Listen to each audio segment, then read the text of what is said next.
안녕하십니까, 이병수입니다.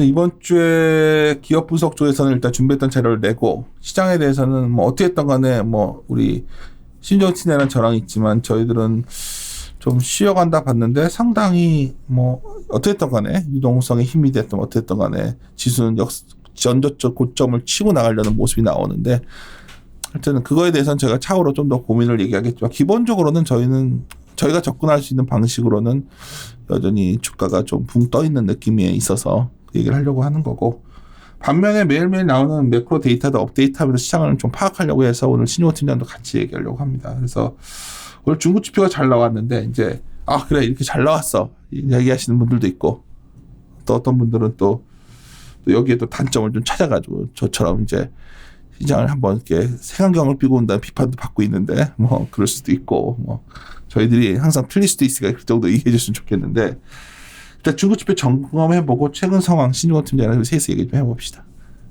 예. 자료는 오늘 어제 났나? 오늘 나갔나? 오늘 나갔습니다. 오케이.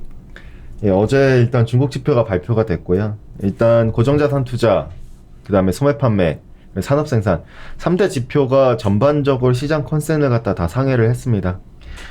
특히나 이제 좀 바라보실 때 소비 같은 부분에 있어서는 소매 판매가 올해 처음으로 플러스로 전환이 됐거든요. 그래서 이게 굉장히 좀 유의미한 부분이고, 산업생산 같은 경우 YTD 기준으로 봤을 때 플러스로 전환이 됐고요. 어떻게 보면은 산업생산은 이미 거의 정상화 수준에 와 있다. 그리고 고정자산 투자도 플러스 근처까지 도달을 했고요. 근데 이제 제가 뭐 주변에서 이렇게 아시는 분들이나 아니면 언론에서 이렇게 좀 많이들 얘기를 하는 부분이, 공급 과잉에 대한 걱정들을 갖다 어느 정도 하시는 분들이 계시거든요. 그러니까 산업생산이 너무 가파르다. 그러니까 그쵸. 산업생산이 올라오는 건 올라오는 건데, 근데 사실 소비라던가 투자 부분에 있어서 회복 속도가 산업생산 대비했었을 때 굉장히 좀 더딘 거 아닌가, 이런 부분들 분명 지적될 수 있는 부분이고, 저 역시도 어떻게 보면 동의를 하는 부분인데요. 근데 다만 우리가 앞으로에 있을 인프라나 건설 사업들을 놓고 본다면은 조금 이 같은 우려에 대해서는 살짝 톤다운 할 필요가 있지 않은가. 물론 그로스 자체가 가파른 속도로 올라가던 게 이제 조금씩 이제 슬로해질 수는 있지만은, 다만 예를 들어서 중국 남부 지역에 아시다시피 6월달이랑 7월달에 대홍수가 있었다 보니까 거기에 있어서 재해복구 수요가 있거든요. 그래서 그림 3페이지에 차트 6번을 봐주시면은, 계절적인 측면에서는 중국의 부동산 개발 투자는 사실 둔화되는 게 맞습니다. 7, 8월 달에 둔화되는 게 맞는데, 평시에 그로스로 놓고 본다 하더라도 연말로 갈수록 그로스는 좀 둔화되거든요. 근데 과거 2010년이랑 2016년 평균을 봤었을 때 당시가 최대의 홍수가 있었는데, 이때 구간을 봤었을 땐 그로스가 다시 또 튀었었던 부분들이 있습니다. 그 말즉슨 계절성을 어느 정도 뛰어넘을 수 있지 않은가, 즉 재해복구 수요가 조금 더 지금의 그로스를 갖다 좀 지켜주지 않을까에 대한 기대감이 있을 수 있고요. 두 번째는 결국에는 이제 인프라인데, 인프라를 놓고 봤었을 때 그로스 여기서부터 조금씩 슬로해질 수는 있지만은, 우리가 좀 긴 시각에서 내년 상반기까지를 놓고 봤었을 때를 보면은 여전히 좀 긍정적이지 않을까, 이렇게 좀 이제 생각되는 부분인데요.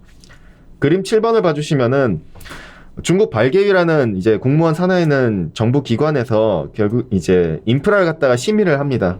그 심의를 했었을 때 실제로 산업재 순이익, 이제 구리나 또는 내지는 인프라 투자, 월간 인프라 투자 그로스랑 같이 동행을 하는데, 산업재 순이익을 갖다 봤었을 때 이게 산업재 순이익이 올라가기까지의 시차가 좀 있거든요. 과거에는 못해도 1년 반 정도였었는데, 작년에 아시다시피 연초 때 중국 정부에서 인프라 심의 기간을 다 전부 다 단축시켰습니다. 그래서 실제로 지표에 반영되기까지 4개월에서 6개월로 좁아졌는데, 지난 7월 말 때 인프라 사업을 갖다가 이제 심의가 들어갔거든요. 그러면은 못해도 이게 실제 지표로 연결되기까지 올해 연말이나 못해도 내년 초이기 때문에, 그렇게 놓고 본다면은 지속적인 이제 대기 중인 수요가 있기 때문에, 어떻게 보면은 실질적인 산업 생산에 올라가면서 뭐 공급이 증가하고 잉여 재고가 남는다, 이러한 부분들을 갖다가 일정 가량 해소해주지 않겠는가. 그렇게 보시면 될 것 같고, 최근에 PPI 같은 경우에도 보면은 3개월 연속 반등해주고 있고, 마찬가지로 재고지수 역시도 3개월 연속 조금씩 반등해주고 있기 때문에 이 같은 추세를 갖다 이제 역축으로요. 이 같은 추세를 놓고 본다면은 공급 과잉에 대한 우려는 조금은 좀 지나치지 않은가, 저는 좀 그렇게 보고 있습니다. 그래서 중국에 대해서는 사실 여전히 긍정적으로 계속 바라보고 있고요. 사실 이런 공급 과잉에 대한 우려, 과거 2012년 이제 금융위기 이후에 발생했었던 공급 과잉에 대한 우려는 지금과는 좀 안 맞지 않은가, 이렇게 좀 해석을 해볼 수가 있겠고요.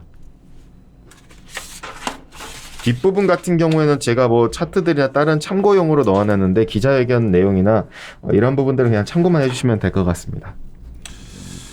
그냥 데이터만 놓고 보면 오늘 뭐 많은 언론에서 다뤘으니까 더 다룰 내용은 없는 것 같은데, 또 어떤 부분을 강조하는 분들은 소매 판매가 플러스 돈 부분을 굉장히 강조하시는 분들도 있고, 또 아까처럼 산업 생산, 소매 판매 돌아서는 거에 비해서 산업 생산이 너무 가파르니까 결국은 오버캐파 예. 이슈가 있을 수 있고 이긴 한데, 또 우리 생각은 저는 아까 신중호 팀장이 아이디어는 뭐냐면, 이게 좋아진 게 나온 게 과연 증시에 우호적이냐에 대한 부분. 어제 내가 최근에 우리 최지현 연구원한테 계속 물어본 게, 나는 그 구리 가격이 굉장히 실물 경제와 연동이 높다고 우리가 그쵸. 봐왔죠. 거의 동행을 하죠. 이제 제가 질문을 했더니 최지현 연구원이 구리 가격 보면 최근에 중국 데이터 보면 이건 결국은 실물에 영향이 있다 하는데, 내가 투기적 포지션을 보니까 그냥 거의 뭐 최고 수준 와 있더라고요. 네. 구리도 투기 들어온 거 아니에요, 그냥? 근데 사실 들어올 수가 있죠. 일단은 그만큼 수요가 어느 정도 받쳐주고 실물 수요가 수급이 그 정도로 타이트한. 받쳐줄 정도로 강한가요? 그러니까 수급이 굉장히 타이트하죠. 그러니까 우리가 수요만 바라볼 게 아니라 공급만 놓고 보면은, 칠레가 그저께 칠레 정부가 국가 재난 기간을 갖다 또 연장을 했거든요.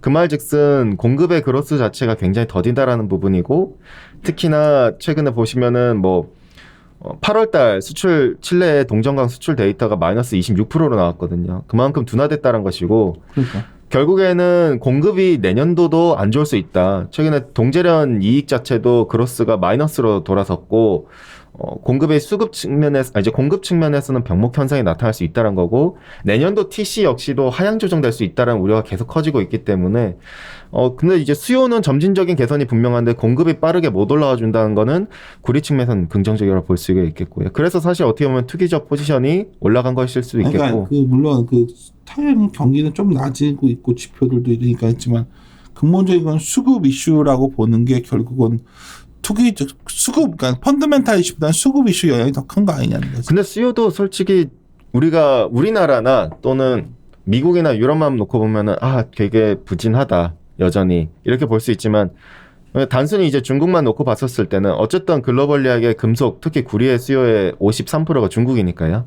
중국만 단순히 좀 놓고 봤을 때는 굉장히 퍼포먼스가 좋죠. 왜냐면 거의 뭐 중국의 수요만 놓고 봤을 땐 코로나 이전 수준을 갖다가 압도를 한 수준이니까요. 근데 이제 후행적으로 유럽이랑 미국이 뒤이어서 따라오고 있어주고 있고요. 그러니까 얘네들이 멈춰있는 게 아니라 계속 뒤따라서 오고 있기 때문에, 그렇기 때문에 수요 측면에서도 그렇게까지 크게 비관적일 필요까지는 없지 않은가. 물론 단기적으로는 조정 가능성은 있겠죠, 구리는. 신용 팀장 생각은 어때요? 중국 지표 어제 잘 나와준 거는 좋은 거예요. 저도 좋게는 보고 있고, 기본적으로 7월 달에 소비가 8월 달에 나왔었잖아요. 8월 달에 원래 7월 달 데이터가 원래는 그때 플러스 전망을 했었는데, 이게 좀 약간 좀 이연된 거죠. 이연된 거거나 내지는 자연재해 효과가 좀 있었던 게 이제 조금은 회복되는 걸로는 보고 있는 상황인데, 문제는 이제 시장이 최근에 보면 고민이 되는 건 이런 것 같아요.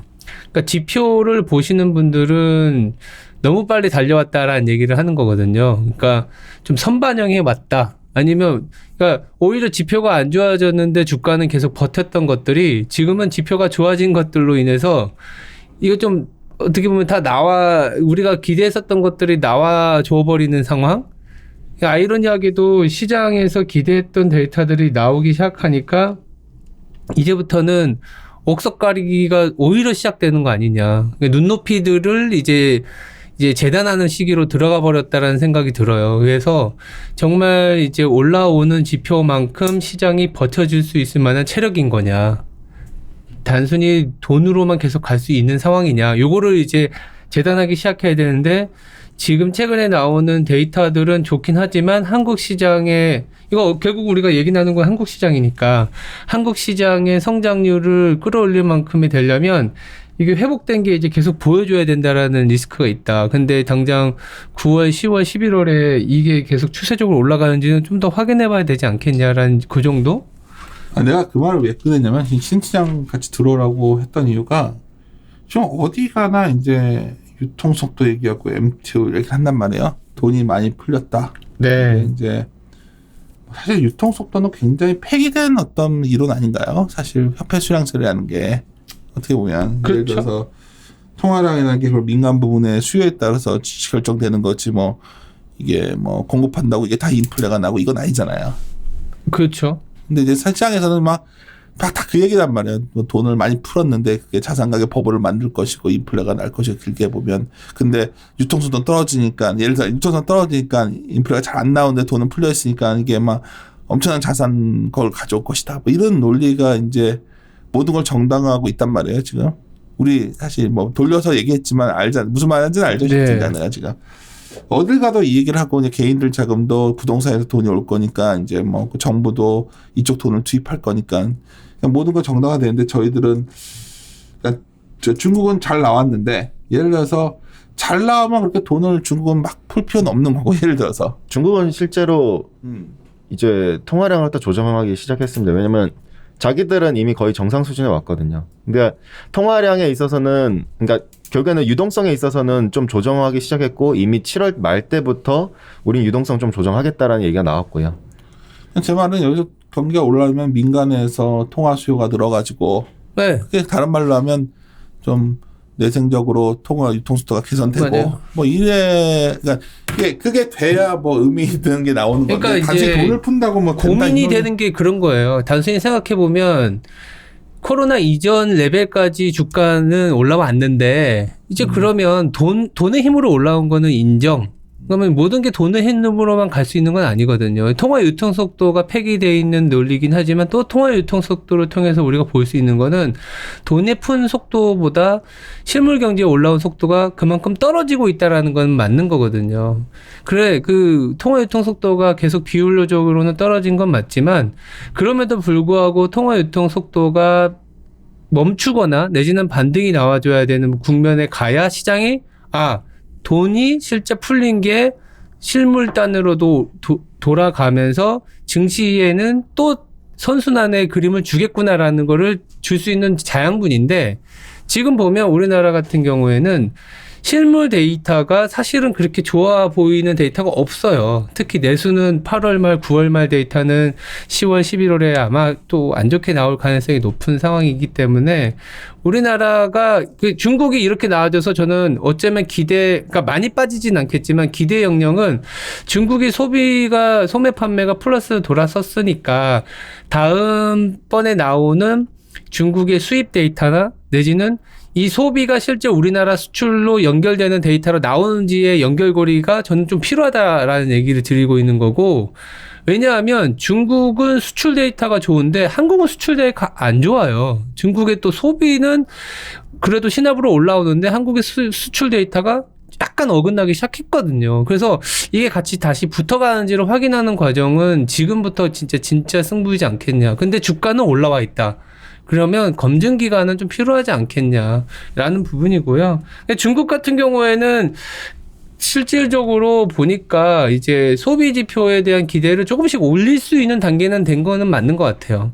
그래서 나쁘게 볼 데이터는 아니긴 한데 이거를 보고 왔다고 치면 지금부터 우리가 실질적으로 챙겨야 되는 거는 그러면 이 데이터들이 정말 우리나라 지표로 찍히는지를 확인하는 게 수출 데이터나 이런 것들이 아직 안 나왔거든요. 그걸 좀 확인해야 되죠. 저는 일단 너무 얘기를 많이 하니까 예를 들어서 아까도 얘기했지만 뭐 유통속도가 떨어지는데 돈을 푸니까 이건 실물보다 자산시장 버블이 오고 실물은 나중에 돈다 뭐 이런 논리잖아요 지금 맞나? 그렇죠. 그렇게 왔는데 사실 그게 되게 웃긴 게 옛날에나 화폐 공급 갖고서 결정했죠. 그러니까 사실 뭐 이제는 금융기관이 되게 다양하게 발전해 있잖아요. 이런 상태에서 보면은 뭐 다양한 화폐 공급이 가능하면 중앙은행에서 사실 뭐 화폐 공급 조절하지도 있지도 않고. 근데 저는 그래서 최근에 우려되는 게 지금 보면은 통화유통 속도는 빠졌는데 GDP 그로스하고 M2 그로스하고 이 속도가 빠지기 때문에 M2 그로스가 항상 GDP 그로스보다는 우리나라도 계속 높아요. 통화 유통 속도가 낮아지기 때문에. 그럼에도 불구하고 그 증가율의 그래프를 그려보면 같은 방향으로 왔거든요. 중간중간 약간 그렇죠. 살짝 다르긴 하지만 근데 최근에는 이게 완전히 다이버전스가 났어요. 그래서 실물 경제는 안 좋음에도 불구하고 주가가 좋은 거는 개인 투자자도 유급이 됐고 돈을 풀었기 때문이긴 한데 여기까지는 오케이. 근데 시장에서 잘 보시면 이제 너무 금융시장이 왜곡이 심해진 것 같다라는 얘기들이 나오기 시작했다는 거예요. 어떤 거냐? 실물 지표가 개선이 되는 게 확인이 안 되다 보니까 너무 자산 가격의 고평가로 가는 거 아니냐. 그러면 어저께 언론에서는 보도가 잘 안 된 것 같지만 사실 우리나라 금통위원들의 발언이 나왔거든요. 금리를 인하하지 않았는데 그 이유가 뭐냐면 좀 비생산적인 쪽으로 자금이 많이 가는 것 같아라는 코멘트가 나와버렸어요 어저께. 그리고 우리나라 이제 은행들 쪽에 신용대출을 조금은 좀 이제 제한하는 이슈도 나오는 상황이라서 신용대출을 제한하는데 그런 말은 뭐냐면 그럼에도 불구하고 시중에 돈이 많이 풀린 게 실물 쪽으로 돌아가서 실제 데이터로 찍어주면은 괜찮아요. 왜냐? 100이 아니라 90이 두 번 돌면 180이니까. 100이 한 번 돌면 100이지만 100이 90이 됐지만 90이 두 번 돌면 180이거든요. 근데 지금은 요 경계선에 우리나라 시장이 와 있다라는 얘기를 드리는 거예요. 그게 90이 되더라도 180이 되는 모습을 보여주는 데이터를 봤으면 좋겠는데 아무리 후행적이라도 지금 그게 약간 저는 고민스러운 거죠. 통화량 자체가 뭐 화폐 수요가 많아지면 그게 이제 외생제로 주어지지 않잖아요. 그냥 내생제로 결정된다는 게 이제 현대 상황이고 과거에 화폐 수량률이 적용될 때 시대와 많이 다르니까. 그래서 제가 드리고 싶은 말씀은 막 돈이 풀렸으니까 무조건 뭐 이게 그런 논리가 사실 적절치 않은데 이제 너무 막 여기저기서 그 얘기들을 하니까 좀 그것만 볼 수는 없고 반면에 이제 말씀드린 건 그걸 중앙은행이 통제할 수 있는 건 이자율인데. 네. 이자율과 뭐 통화량을 외생제로 결정시킬 수는 없잖아요 지금. 그러니까 그런 부분에서 본다면 경제지표가 좋아지고 그러면 당연히 그렇죠. 수요가 늘면 당연히 그 돈은 돌겠죠. 근데 그게 이제 수요가 약하니까 이런 문제인데 이걸 자꾸 뭐 기계적으로 너무들 해석들을 하니까 모든 걸 다 이걸만 설명하려고 하는 것 같아요. 요즘 분위기는 뭐 M2가 얼마 풀렸으니까 어떻게 주가가 그만큼 올라갈 수 있다는데 나 사실 그거는 적절치 않다 보거든요. 주식 시장하고 경제하고는 실물하고는 다른 거야라고 인정을 해버리는 사람들이 너무 많아졌어요. 다르지 않다는 거죠, 제 말은. 그러니까 저도 한편으로는 주식 시장이 경제를 반영하기도 하고 반영하지도 않기도 하지만 결국 이 중간중간에 등락은 바뀔 수 있지만 추세적으로 이 점을 찍고 나중에 점을 찍었을 때 경제가 올라서야 주가가 올라서는 거는 그건 맞거든요. 그러니까 중간에 변곡점이나 이런 건 달라도. 근데 지금은 GDP는 내려와 있는데 주가는 올라와 있어서 다이버전스가 나 있는 상황이에요. 그러네. 근데 그렇죠. 이 상황인데 이게 돌아서는 거에 대한 확인을 보고 싶은데 그리고 그러다 보니까 내년 명목 GDP를 지금 땡긴 가격입니다라는 얘기를 드리는 거예요. 그럼 내년 명목 GDP가 올라갈 수 있을 만한 내용이 나와주는 걸 봐주면 좋겠는데 다행스럽게 중국에서 조금씩 이렇게 돌아서니까 내년 명목 GDP를 더 상향 조정할 만한 이슈가 조금씩 생길 수도 있겠구나 정도지 이게 계속 빠지면은 주가가 계속 갑니다라는 얘기를 하는 거는 너무 말이 안 되는 거죠.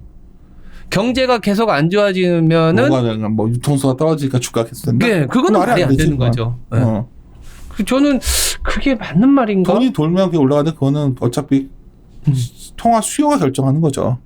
그러니까 수요가 되면 돌면서 이제 나올 텐데. 그러니까 주변에 문 닫고 있는 PC방과 자영업자가 늘어나면 늘어날수록 주식이 좋아집니다라는 얘기랑 동일한 거거든요.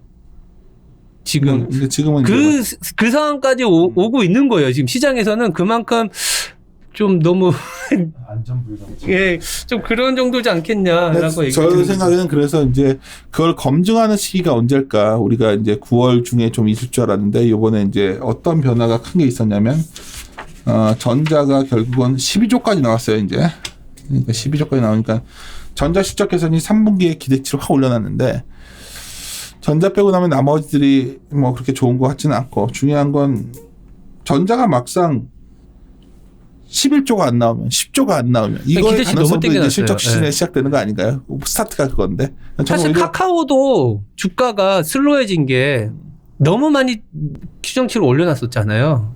그러니까 전자만 추정치를 올려놨고 근데 전자가 올라가다 보니까 아까 우리 신종원 팀장과 얘기했던 주제 중에 하나가 우리가 뭐 최근엔 거의 그 리서치 베이스보다는 정보 매매가 많이 느는 것 같고 시총 위주로 보면 우리나라 올해 상승률 1위가 5천억 이상 보면 신풍지학 1등이더라고요. 그러니까 뭐 더 우리가 얘기할 우리의 룸은 굉장히 줄어있죠. 근데 이제 드리고 싶은 말씀은 저희들이 각 접근하는 리스크 베이스 투자의 방식은 결국은 기대 이익의 높낮이를 갖고 판단하는 편인데 이번 실적 시즌이 그러니까 오히려 좀 되게 고민스러운 구간에 들어가는 거 아니냐 생각도 좀 드는데 신종원 팀장 생각은 어때요? 그러니까 이 풀린 돈에 비해서 이 정도의 레벨 갖고 우리가 더 땡길 수 있겠어라는 고민이 시작된 거 아니겠느냐. 실적 시즌이 고민들 안 되면 하는 것 같은데? 네? 고민들 안 하는 것 같은데. 돈이 그러니까 정보가 주시장 쪽을 유도하기를 원하고 있고. 그러니까 돈이 계속 풀릴 수 있다라는 돈이 계속 풀려서 더 주가로 끌어올릴 만한 내용이 된다면 저는 오케이인데. 그 돈이 풀린다는 말도 되게 말이 안 되는 게 그러니까 돈을 푼다고 그게 돈이 풀렸다고 보면 안 그러니까 되죠. 여기서 얘기하는 거는 외생적으로 풀 수가 있는 게 아니니까. 금융시장에서 주식시장으로의 정책적인 지원이나 아니면 주식시장이 좋아할 만한 금리를 내리는 부분들에 대한 임팩트가 코로나19가 처음에 나왔을 때보다 더 강해지면 계속 그 힘이 있을 텐데 실물 지표가 이렇게 개선되다 보면은 조금은 정책 담당하는 입장에서는 좀 기다려보자.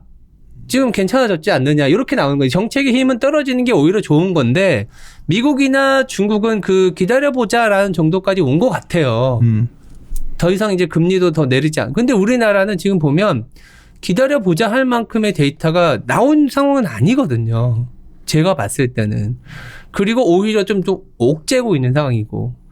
그래서 그런 부분들에 대한 게 조금은 10월에 실적 시즌에서 오히려 실적이 발표되면 실적이 찍혀버리기 때문에 찍혀버리면 이 정도의 밸류에이션, 이 정도의 그로스 갖고 시장이 더 움직일 수 있을까라는 퀘스천이 붙어지는 게 실적 시즌이지 않겠냐. 오히려 수채 재료가 노출되면서 이거 갖고 땡기기에는 조금은 부족하다는 내용도 줄 수 있는 상황이 있지 않겠냐라는 얘기도 하는데 그러니까 만약에 삼성전자가 우리 예상치보다 더 좋게 나와버리면 내지는 11조 정도 찍히면 그때는 시장이 위로 열릴 수 있는 가능성은 있는 거죠. 그렇죠. 네. 아침에 제가 거의 두 분이랑 콩콜을 했는데 다 전화를 해달라고 그래서 이제 사실 이런 지수가 얼마 간다보다 중요한 건 포트 재팬이 시작된 거냐에 대한 논의가 많이 진행되고 있고 지금 그랬을 때 이제 제가 이제 이번 주에 어떤 자료가 나갔는데 반응이 별로 없더라 얘기를 했어요. 예를 들어서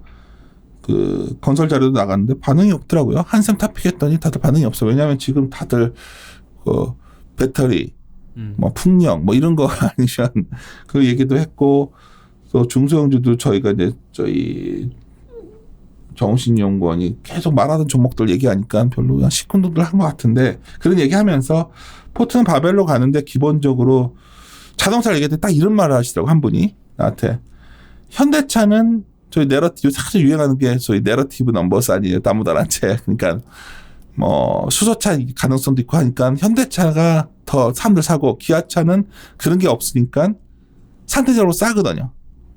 그럼 그 둘 중에 선택하다면 뭡니까 나한테 물어보더라고. 근데 상당히 아주 예리한 질문이었다는 생각을 하는데 내 답변은 뭐였냐면 지금은 상대적으로 싸고 싼 거 사야 됩니다. 그러니까 포트를 구성하실 때 뭐 어느 섹터가 좋다 이런 게 아니라 섹터 내에서 앞으로 업황이 좋아지는 시그널은 좀 나와오는데 상대적으로 싼 거. 그걸 포트를 다 구색해 놓으면 예를 들어서 이런 말이죠. 지수가 지금 한 2, 3주간 올라왔는데 코스피는 LG화학이나 카카오는 내려왔을 거거든요. 그럼 재미있는 예로 프락 같은 데서는 LG화학이랑 카카오 사놓고 선물 해지 걸었으면 양방으로 터지는 거예요. 그냥.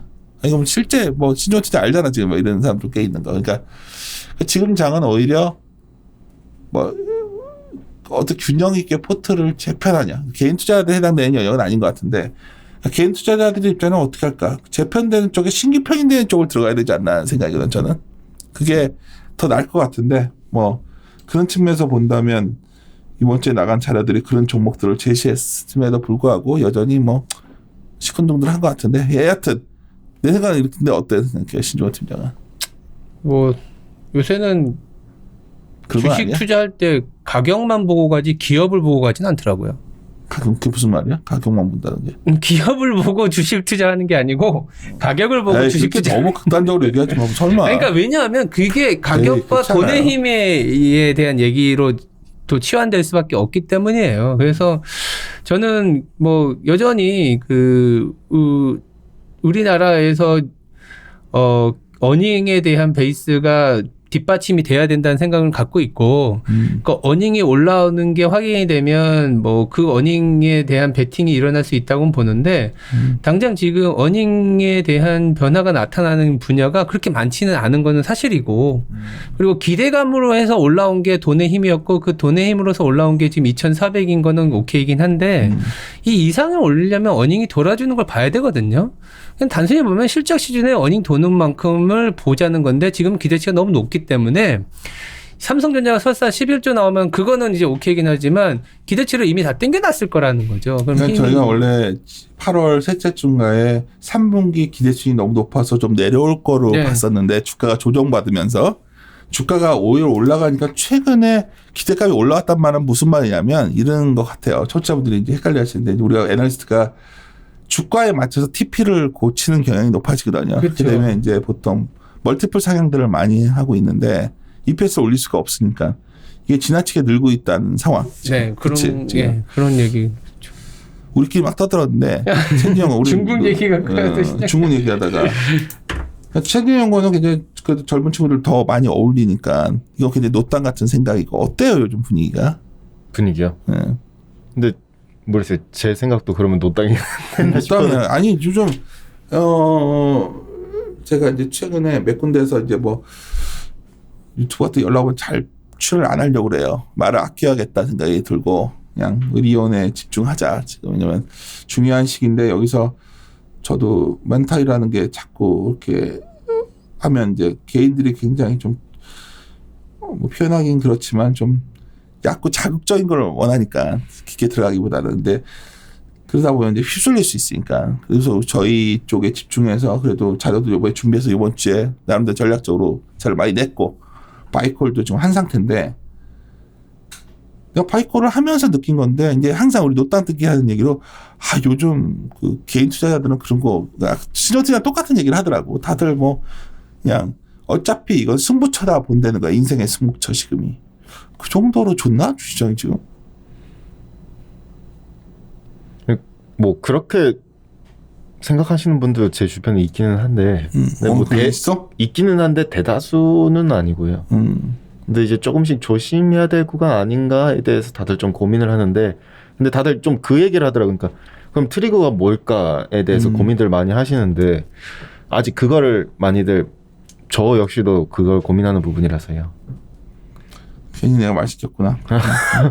답하기 싫어하는 것 같아. 요즘 그래서 그 얘기를 많이 했었는데 어차피 몇 년 있으면 주식시장이 많이 올라 있을 건데 부동산 사서 주식을 사놓으면 되는 거 아니냐 이런 거를 아니 뭐 우리는 다 아시는 분이지만 TV에서 막 그런 얘기를 하고 있는 거 보고 있으면 저게 만약에 주식과 부동산은 좀 다르지 않나요? 약간 한번 좀 변동성이 생기면 상당히 견디기 힘든 상황도 오는 편이니까.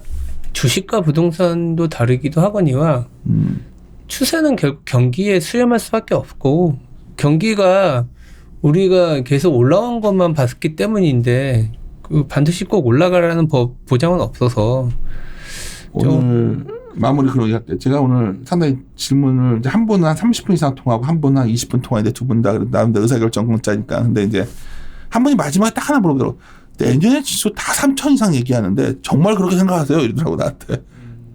전문인도 어디 나오셔가지고 3천 얘기하셨대요? 이러더라고. 그래서 맞아. 근데 내가 갑자기 그게 이제 신조치가 무슨 의미인지 알겠지. 그러니까 3천을 갈 만큼 펀더멘탈이 그러면 좋아지냐는 거예요. 내년에. 예. 이동성. 그랬을 때 내가 솔직히 말해서 내년에 좋아져야 가능한 지수죠. 이랬어.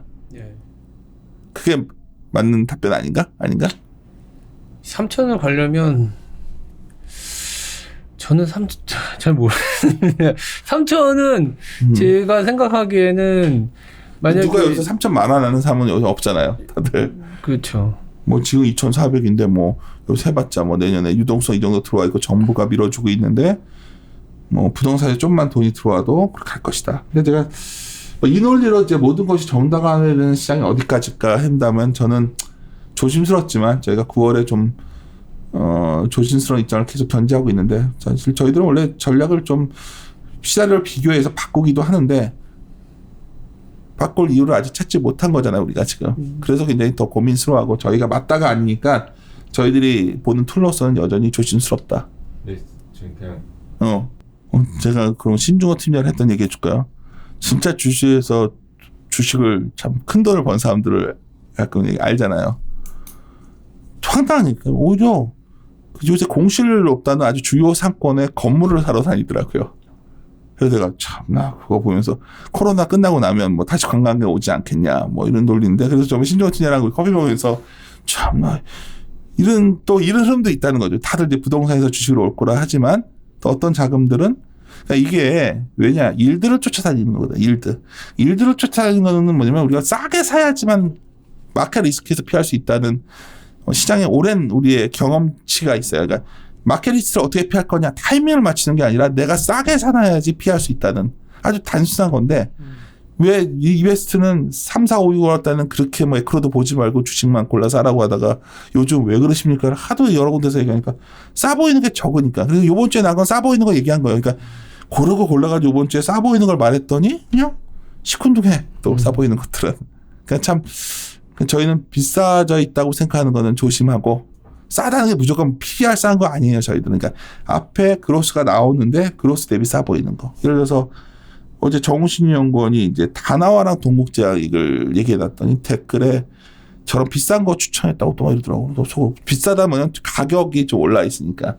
근데 밸류에이션을 보면 상당히 싸다는 입장이니까 저희는. 그러니까 그런 차이들을 또 느꼈어요. 이번 주에. 굉장히 어쩌면 기다렸다가 한번 또 시장에 우리들 생각 이렇다 얘기했는데 이거보다는 오르냐 내리냐 질문 아니면 쉽게 말해서 뭐 니콜라 뭐 그런 것 얘기를 해야지만 시장들 반응이 오는 장 같더라고요. 그리고 뭐 약간 정보 매매 예를 들어서 무슨 뭐가 뭘 매각했대더라 뭐 가치가 어때 사실 그거는 되게 우리가 리스크를 피하기 어렵다는 생각이어서 결론은 헷갈리시는 분들은 이번 주에 저희가 이런 고민 하에서 그 IT 자료가 나가고 건설 자료가 나가고 또 그 정홍신 연구원 자료 나가고 자동차 자료 나간 거니까 그거 들어보세요. 뭐 이게 그렇게 좀 그런 것들이 그나마 제가 리서치 베이스로 접근할 수 있는 종목들을 제시해 드린 거니까 뭐 그 정도로 말씀드리는 게 맞을 것 같은데요. 여기서 뭐 지수는 좀 더 올라가면 이제 불트랩이라는 생각을 저는 갖고 있고 강세 함정이라고 해서 보통 슈팅 나온 뒤에 빠지는 경우도 있고 아니면 아까 시초트 나오는데 저희가 틀리고 전자가 좀 12조 나와버리면 인정해야죠. 그러면 저희들은 전략을 수정할 겁니다. 왜냐하면 이거는 이게 벌써 확 돈 거니까. 네. 그렇지 않냐 신종 팀장? 그렇죠. 그거는 근데 그 실적 나올 때까지는 좀 봐야겠다는 생각을 저희는 결론을 내렸기 때문에 뭐 이게 어떻게 전달될지 모르겠지만 저희는 그 종목 확산을 많이 하는 편이 아니기 때문에 저희가 갔던 유니버스 내 포트폴리오 갖고서 말씀드리니까 혹시 이론에서 막 여러 가지 이런 종목 가끔 저희들한테 뭐 무슨 종목 알아봐 주세요. 그런데 저희는 그런 거 타는 것은 아니니까 좀 양해해 주셨으면 좋겠습니다. 이 정도 하면 되나? 네. 그러니까 좋게 봐주신 분들은 저희가 이런 말하는 거를 왜 명확하게 얘기 안 해준다고 또 싫어하실 때 명확하게 모르겠는데 어떻게 명확하게 얘기를 하죠?